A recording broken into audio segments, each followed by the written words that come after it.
ভাই আমি একটা কথা বলেছি, কথাটা ভাইরাল হয়েছে অনেক। মানুষ মানুষের অবস্থানকেই ভালোবাসে। মানুষ কখনোই মানুষের অন্তঃসত্ত্বাকে ভালোবাসে না। অবস্থান আপনার ভালো, আপনার পিছনে মানুষের অভাব থাকবে না। আজকে আপনার ক্ষমতা আছে, পাওয়ার আছে, খ্যাতি আছে, ইত্যাদি আছে, মানুষ দেখবেন পিছনে ঘুরঘুর করছে, ঘুরঘুর করছে, এবং এরা কিন্তু সবাই সবার স্বার্থেই ঘুরঘুর করছে।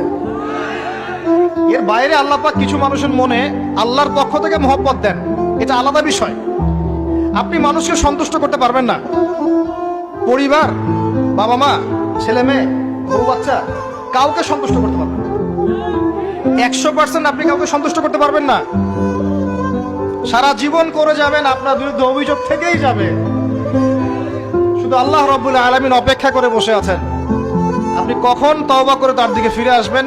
দিন আল্লাহ পাক আপনাকে মাফ করে দিবেন ইনশাআল্লাহ। আল্লাহ পাক বলেছেন, শুনেন, ইল্লা মান তাবা, যে অনেক গুনাহ করেছে, শিরক করেছে, জিনা করেছে, মদ খেয়েছে, বিদআত করেছে, হারাম খেয়েছে, আল্লাহ পাকের অবাধ্য হয়েছে, নামাজ পড়ে নাই, যাকাত দেয় না, ইত্যাদি ইত্যাদি অনেক অন্যায় করেছে,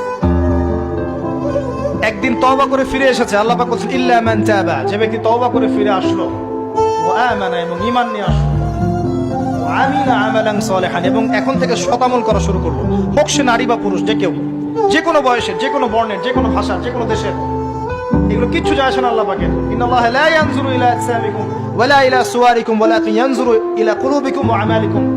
আল্লাহ পাক শুধু কলব দেখেন, আমল দেখেন, রক্ত মাংস বর্ণ এগুলো দেখেন না। আল্লাহ পাক ফিরে এসেছে, আমল, ঈমান এনেছে, আমল সালেহ করেছে। আল্লাহ পাক বলেছে, উলাইকা, এরাই তারা, ইউবাদদিলুল্লাহু সাইয়্যাতিহিম হাসানাত, এরাই সেই ব্যক্তি যাদের সমস্ত গুনাহকে আমি আল্লাহ নেকি দিয়ে পরিবর্তন করে দেব। আল্লাহ অপেক্ষা করছেন আপনার জন্য।